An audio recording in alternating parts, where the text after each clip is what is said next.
뜻을 생각하시면서 다 같이 한 목소리로 봉독하시겠습니다. 안식일에 예수께서 밀밭 사이로 지나가실새 제자들이 이삭을 잘라 손으로 비비어 먹으니 어떤 바리새인들이 말하되 어찌하여 예수께서 대답하여 이르시되 다윗이 자기 및 자기와 함께 한 자들이 시장할 때 한 일을 잃지 못하였느냐.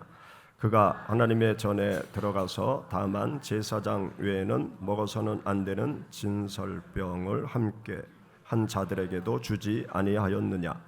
또 이르시되 인자는 안식일의 주인이니라 하시더라.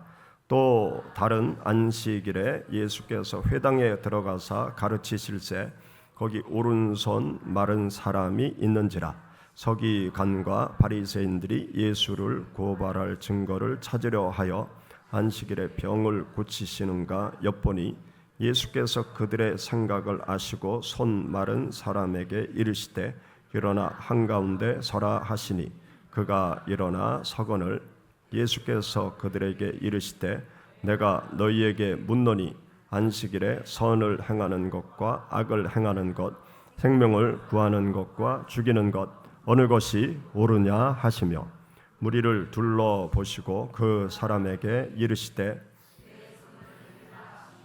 그가 그리하매 그 손이 회복된지라.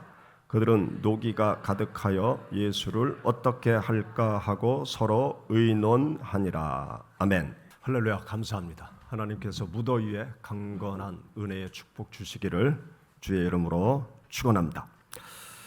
현대인들에게 영육간의 건강한 삶을 위해서 필요한 것이 있습니다. 특히 우리 대한민국 국민들에게 영육간의 건강한 삶을 살아가기 위해서 꼭 필요한 것이 있습니다. 그것이 무엇인가 하면 멈춤, 스탑. 이것이 대한민국 국민들에게 꼭 필요한 요소입니다. 우리 대한민국 사람들은 끊임없이 경쟁하고 비교하고 평가받는 삶을 치열하게 살아가고 있습니다.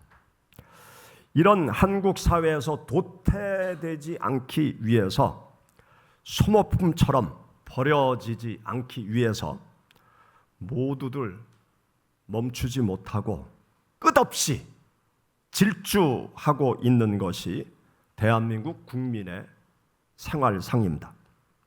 잠시라도 멈추면 뒤처질 것 같고 나의 존재 가치를 잃어버릴 것 같고 사람들로부터 잊혀질 것 같아서 멈추고 싶은데 멈추지를 못해요.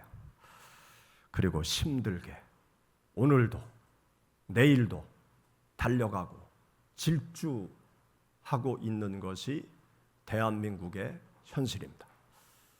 그러다가 절망하고 그러다가 절망의 나라에서 자살해 죽는 나라가 대한민국입니다. 전 세계 자살률 1위 그 나라가 어느 나라죠? 우리나라예요. 우리나라가 잘 사는 나라가 됐다. 한류 문화가 전 세계를 강타하고 있다. 대한민국 국민들이 해외여행 가면 인기가 좋다. 그러지만요, 내면을 들여다보면 전 세계에서 가장 많이 자살해서 죽는 나라가 대한민국입니다. 우리 주위에 소리 없이 그늘에서 쓸쓸히 가슴치며 스스로 목숨을 끊는 사람이 수없이 많아요. 정말 위험한 통계는요, 젊은이들의 자살률이 점점 높아져 가고 있다는 것입니다. 실업이 문제가 아니고요, 젊은이의 실업이 문제가 아니고 젊은이들의 자살률이 점점 높아지고 있다는 것입니다. 오늘도 예수님께서는 이렇게 질주하고 있는 우리 모두에게 말씀하세요. 수고하고 무거운 짐진 자들아, 다 내게로 와라. 내가 너희를 쉬게 하리라. 그렇게 주님께서 말씀하십니다. 오늘 우리가 함께 읽은 본문 말씀을 보면 안식일에 대한 논쟁의 사건이 두 가지 기록되어져 있어요. 하루는 안식일 날 예수님과 제자들이 다른 지역으로 이동을 하게 되었습니다. 그런데 예수님께서 움직일 때는 예수님의 제자들뿐만이 아니라 예수 그리스도의 은혜를 사모하는 수많은 사람들이 함께 따라 움직였죠. 그런데 그 무리들 가운데는 바리새인들이 있었습니다. 예수님을 늘 공격하는 서기관들, 또 사두개인들이 그 무리 가운데 같이 있었어요. 그런데 예수님의 제자들이 들판을 지나가다가 밀 이삭을 훑어서 그것을 비벼가지고 배고프니까 그것을 먹게 되었습니다. 그러니까 그 행위를 보고 안식일 날 해서는 안 될 일을 했다. 그러면서 바리새인들이 예수님과 제자들을 비난하고 공격하는 그러한 일들이 생기게 되었습니다. 그리고 또 얼마 지나서 안식일 날 예수님께서 회당에 들어가시게 되어서요. 그리고 회당에서 말씀을 전하는 그 시간을 가지셨는데 그 회당에 들어온 사람들을 살펴보니까 회당에 들어온 사람들 가운데 몸이 불편한 사람이 있었던 거예요. 한쪽 손이 바싹 마르고 이렇게 고부라져서 펴지 못하는 한 사람이 예수님의 눈에 띄게 되었습니다. 예수님께서 그 사람을 고쳐주고 싶다라는 생각을 가지셨던 거죠.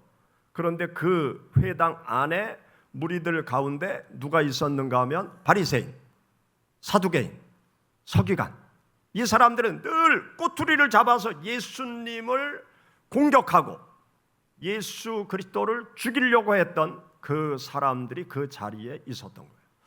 그런데 예수님께서 손 마른 병에 걸린 사람을 그 자리에서 일어나라 그렇게 말씀하면서 바리새인, 사두개인, 서기관들의 눈빛을 보니까 그들의 마음이 읽혀졌던 거예요. 예수, 내가 안식일에 하지 말아야 될 일을 하나 안 하나 보자.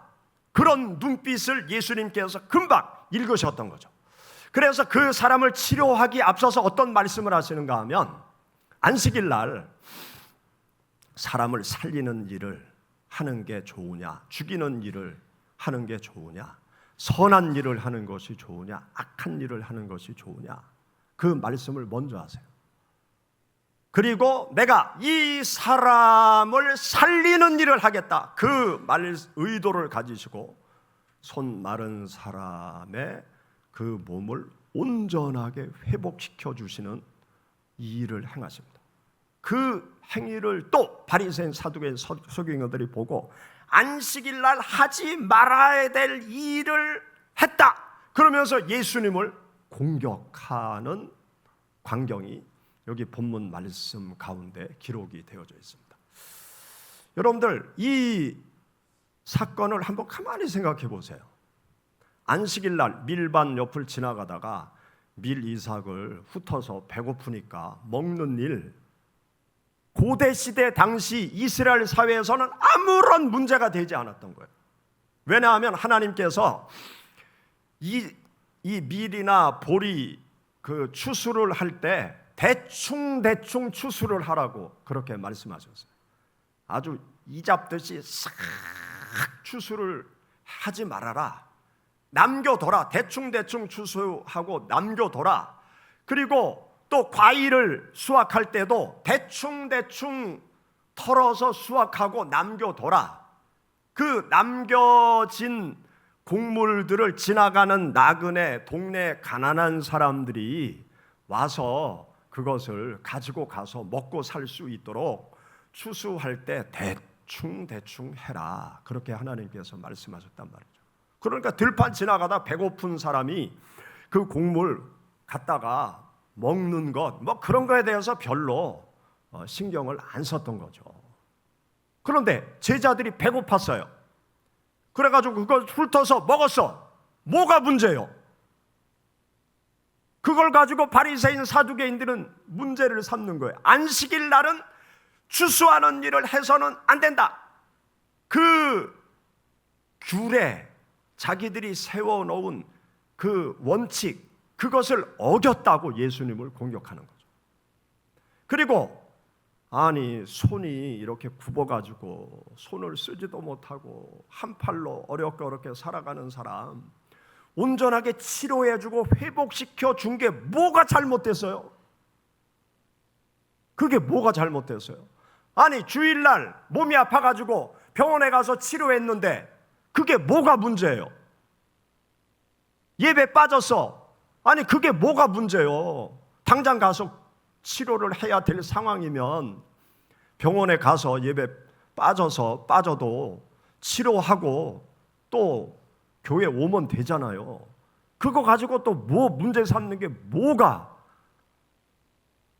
잘못됐느냐고. 이 말씀을 우리가 가만히 생각해 봐요. 여기 바리새인들과 사두개인들이 논쟁하는 논지와 그리고 예수님께서 하시는 말씀이 툭툭 하시는 말씀이죠. 안식일의 주인은 나다. 그런 말씀을 하시잖아요. 또 안식일에 사람을 살리는 일을 하는 게 뭐가 문제냐? 예수님이 그런 말씀을 하셨잖아요. 이 바리새인들과 사두개인들이 안식일에 대해서 시비를 거는 초점과 예수님께서 안식일에 배고픔의 문제를 해결하고 치유하고 회복하는 일을 행하시면서 예수님께서 던지시는 말씀의 그 초점이 바리새인들과 사두개인들과는 달랐던 거예요. 예수님이 지금 하시는 말씀은 안식일의 본질이 뭔지를 너희들이 모르고 그 안식일의 본질에서 떠난 형식과 전통, 그것을 붙잡고 너희들이 지금 그 난리를 치고 있다. 안식일의 본질을 너희들이 알아야 되고 하나님께서 안식하라고 하는 그 의미와 그 가르침을 너희들이 다 잊어버리고 있다. 예수님께서는 그 말씀을 하시는 거예요. 여러분, 성경 말씀을 보면 이 안식일 제도는요, 사람이 만든 제도가 아니에요. 사람들이 열심히 일을 하다 보니까 일주일에 한 번은 쉬어야 되겠다. 쉬지 않고 우리가 밤낮 짐승처럼 일만 하냐. 그래가지고 안식일을 만든 게 아니에요. 안식일의 출발은 하나님께로부터 나온 거예요. 일주일에 한 번 쉬는 것은요, 인간이 만든 제도가 아니에요. 인간이 그러한 그 제도를 만들기 전에 하나님께서 먼저 만드신 것이 안식일이 하나님께로부터 출발해 나온 것이 안식이라는 거예요. 이 안식일이라는 단어는 히브리어로 샤바트라는 단어입니다. 그런데 이 샤바트라는 단어는 어떤 의미인가 하면 멈추다, 쉬다, 그런 의미를 가지고 있어요. 그러니까 안식일은 뭐 하는 날이냐? 멈추는 날이에요. 멈추는 일. 하던 일을 멈추는 날.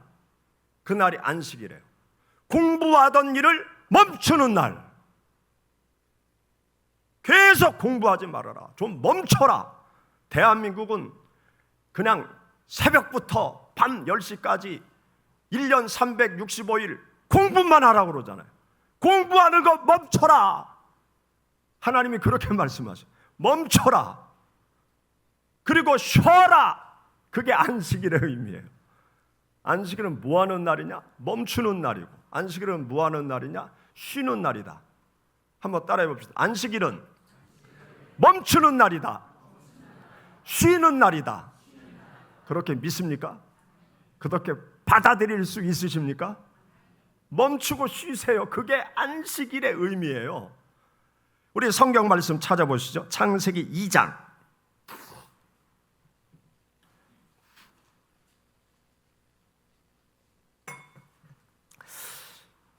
창세기 1장, 2장 앞에 부분에 보면 하나님께서 세상 만물을 창조하신 창조의 이야기가 기록되어 있습니다. 하나님이 일을 하신 거죠. 세상 만물을 창조하시는 일을 하셨어요. 그 모든 일을 행하시는 그 광경이 기록되어 있는데요. 하나님께서 세상 만물을 창조하실 때 며칠 동안 창조하셨을까요? 6일 동안 창조하셨나요? 7일 동안 창조하셨나요? 예, 다들 현명하십니다. 6일 동안 창조하셨죠. 그리고 1회째 되는 날 7일째는 뭘 하셨을까요? 멈추고 쉬셨어요. 하나님도 하던 일을 멈추고 쉬셨어요. 그 말씀이 창세기 1장 31절부터 창세기 2장 3절 말씀에 나오는데요. 우리 같이 읽어보시죠. 창세기 1장 31절 하나님이 지으신 그 모든 것을 보시니 저녁이 되고 아침이 되니 이는 여섯째 날이니라. 천주와 만물이 다 이루어지니라. 하나님이 그가 하시던 일을 일곱째 날에 마치시니 그치고 일곱째 날에 안식하시니라. 하나님이 그 일곱째 날을 복되게 하사 거룩하게 하셨으니 이는 하나님이 그 창조하시며 만드시던 모든 일을 마치시고 그날에 안식하셨음이니라. 아멘. 여기 보면 하나님께서 창조의 일을 마치시고 멈추시고 일곱째 날에 안식하셨다. 그렇게 말씀하고. 그러니까 안식일의 출발은요, 하나님께로부터 출발하는 거예요. 하나님이 멈추시고 쉬셨어요.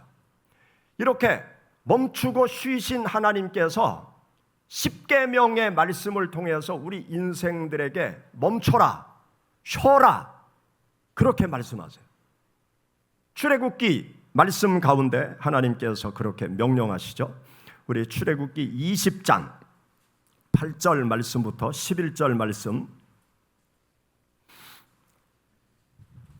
출애굽기 20장 8절부터 11절 다 같이 읽어보시죠.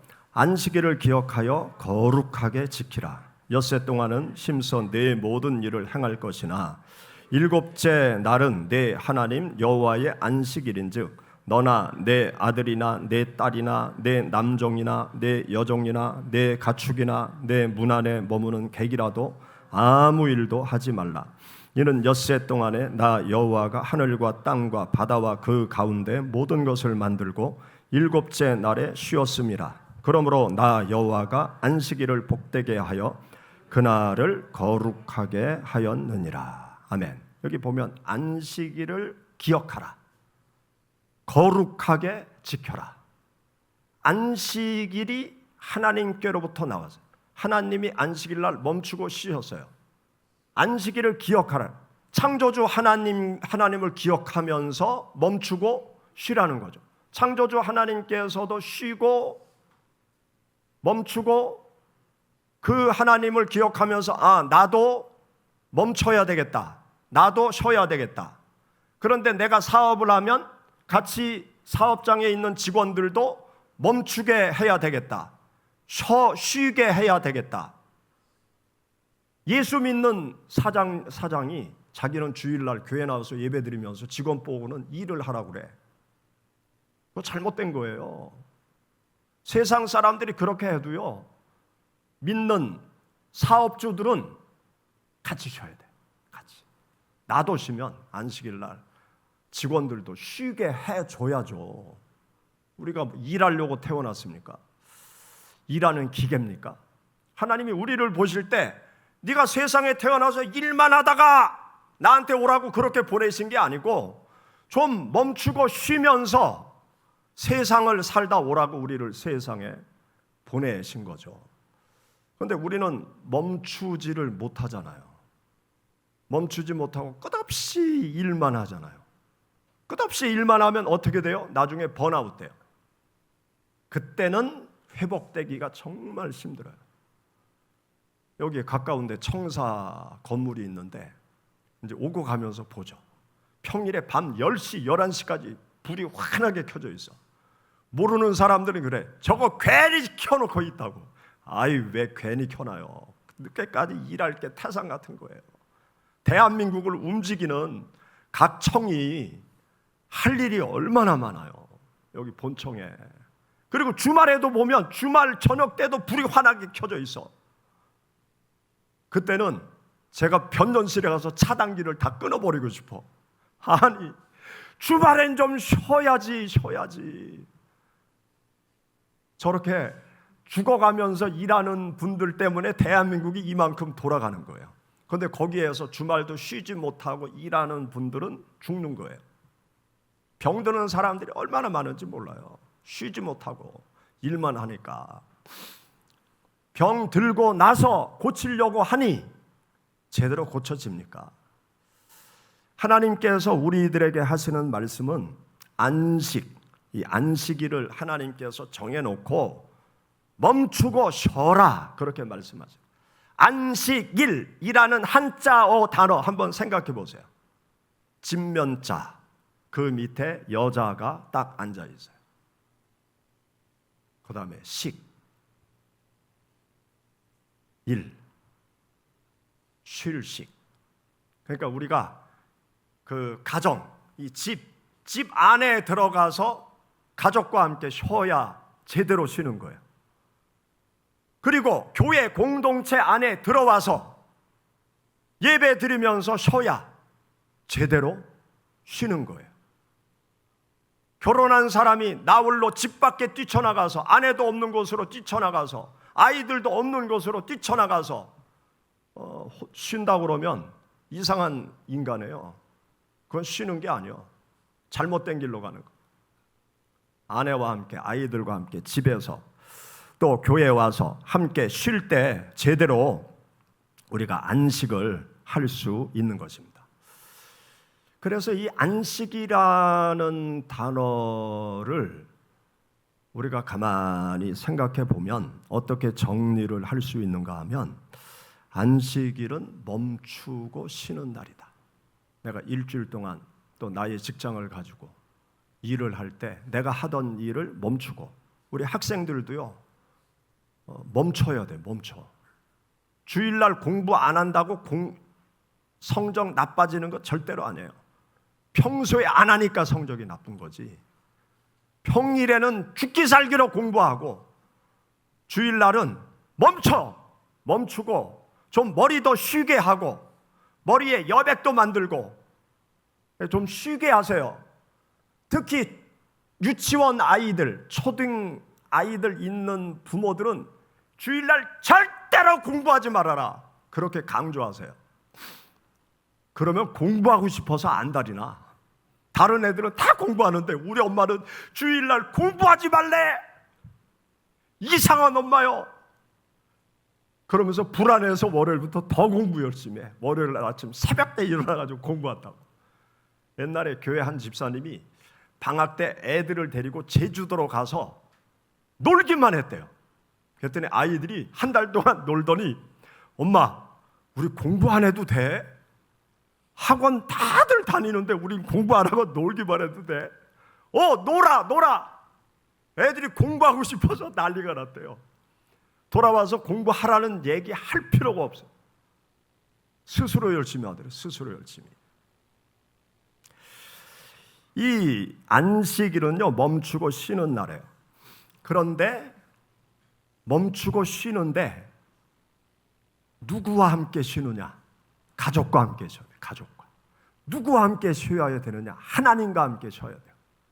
교회 와서 하나님을 만나면서 하나님과 함께 쉬어야 되는 것입니다.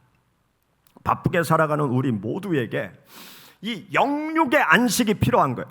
치열한 경쟁 속에서 살아가는 우리 모두에게 영육의 안식이 필요합니다. 영육의 안식을 통해서 재충전하고 생명력이 넘치는 삶을 매주 한 달 한 달 평생 살아가는 우리 그리스도인들이 되어야 합니다. 서울대 정신과 전문의로 교직원들, 학생들을 상담하는 일에 집중하고 있는 한 교수님이 있어요. 김은영 교수님입니다. 이분이 최근에 책을 써냈어요. 나는 왜 마음 놓고 쉬지 못할까? 서울대학교 안에 있는 사람들이 마음 놓고 쉬지를 못하는 거야. 서울대학교들은 다 천재들만 모였잖아요. 평생 열심히 공부해서 교수님들이 다 됐잖아. 학생들도 열심히 1등만 해가지고 서울대학교 왔잖아.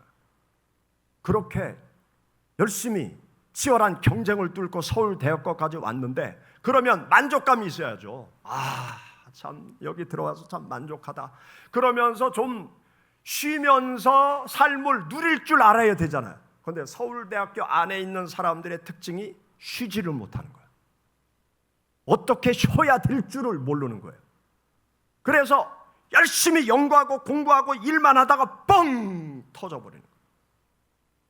그러다 자살해 죽고 병에 걸려서 나가 떨어지고, 그러면 회복할 수가 없는 거예요.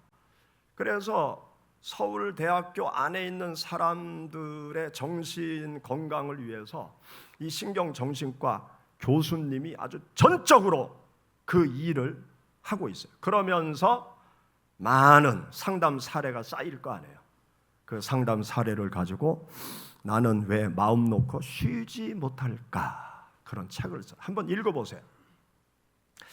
그분이 이 책 안에서 휴식이라는 단어를 쓰는데, 사람들이 휴식을 잘 모른다는 거죠. 어떻게 휴식을 해야 될지 모르고 있다는 거예요. 그런데 그분이 설명하는 것은 이 휴식이 뭐냐? 휴라는 단어, 그 단어는 사람 인자하고 나무 목자가 합쳐져서 휴라는 이 단어가 만들어졌어요.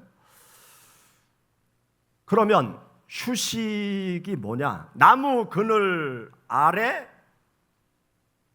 기대어 앉아서 쉬는 거래요. 나무 그늘 아래 앉아서 식이라는 것은 숨 쉴 식이거든요. 그러니까 나무 그늘 아래 앉아서 숨을 쉬는 거야. 나무 그늘 안에 앉아서 아이고 힘들다 그러면서 쉬는 거야. 나무 그늘 안에. 이 무더운 날 열심히 일을 하다가 나무 그늘 밑에 들어가서 물 한 잔 먹으면서 시원하네, 바람이 좋네, 그러면서 쉬는 거. 그렇게 쉬면 이 바닥난 에너지가 쑥 차오르잖아요. 그럼 벌떡 일어나서 또 일도 할 수 있고 가던 길도 갈 수 있고. 제가 옛날에 우리 교회 학생들을 데리고 또 집사님들과 함께 지리산 종주 수련회를 갔어요. 2박 3일 동안. 여기 우리 천세윤이 중학교 학생 때, 또 집사님들도 젊었을 때 배낭 메고 2박 3일 동안 노고단으로부터 출발해서 배낭을 메고 지리산 천왕봉 찍고 중산 위로 내려가는 종주 수련회를 했어요. 그런데 이 지리산이 이제 노고단 정상까지 가면 그 다음에 능선을 타고 오르락 내리락 하면서 저 천왕봉까지 가는 거예요. 그런데 가다 보면 아주 가파른 봉우리를 넘어갈 때가 있어요. 그럼 너무너무 힘들죠. 그런데 아주 가파르게 올라가다가 중간에 이렇게 나무 그늘도 있고 바람이 잘 통하는 데 있으면 거기에 이제 배낭을 내려놓고 쉬는 거예요. 한 10분, 15분 배낭을 내려놓고 산바람을 맞으면서 물 한 모금 먹고 그러면 너무 좋아요. 너무 시원해. 그렇게 쉬는 동안 다시 온몸의 에너지가 샘물이 이렇게 고이듯이 에너지가 쫙 차올라요. 그럼 다시 배낭을 불끈 메고 힘든 고갯길도 이제 다시 힘을 내서 쑥쑥쑥쑥 올라가게 되더라고요. 바로 그러한 상태가 휴식의 의미라는 거죠. 휴식을 하면 이 마음과 몸의 에너지가 다시 쌓이는 거예요. 그래서 다시 힘있게 나의 일터에 가서 열심히 일하고자 하는 의욕이 생기는 상태, 그것을 김은영 교수가 휴식을 제대로 했다, 그렇게 책에서 설명을 해요. 우리가 막 바쁘게 지내다가 좀 쉬어야 되겠다 그러면서 쉴 때 뭐예요? 핸드폰 가지고 이제 검색해, 유튜브 보고, 또 핸드폰 가지고 뭐 이렇게 기사 이렇게 보면서 이렇게 시간을 보낸다고요. 그건 쉬는 게 아니에요. 계속 일하는 거야. 계속 피곤해.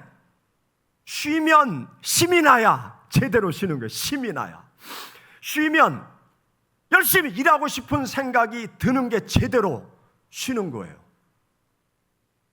김은영 교수가 그런 얘기를 이제 하고 있습니다. 일을 멈추고 자연에 기대어 숨을 쉬면서 몸과 마음을 회복시켜서 생기가 넘치도록 만드는 그런 휴식의 길을 걸어가야 된다는 거죠. 성경에서 말씀하고 있는 이 안식이라는 의미와 일맥상통하고 있다. 그것을 제가 책을 보면서 느끼게 되었어요. 그런데 제가 말씀드리고자 하는 것은 우리들의 육체, 마음을 쉬게 하는 것은 뭐 제가 얘기 안 해도 여러분들이 너무나 잘 아세요. 사람들이 힘들고 어려울 때 뭔가 쉬어야 되겠다 그러면서 그 나름 쉼의 길로 가죠. 주말이 되면 요 둔산동 샘머리 쪽으로 가다 보면 아주 교통이 장난이 아니에요. 이 수목원에 오는 차들, 또 글로 쭉 직진을 해서 신세계 백화점으로 가는 차들이 아주 꼬리에 꼬리를 물고 막 그리로 가요.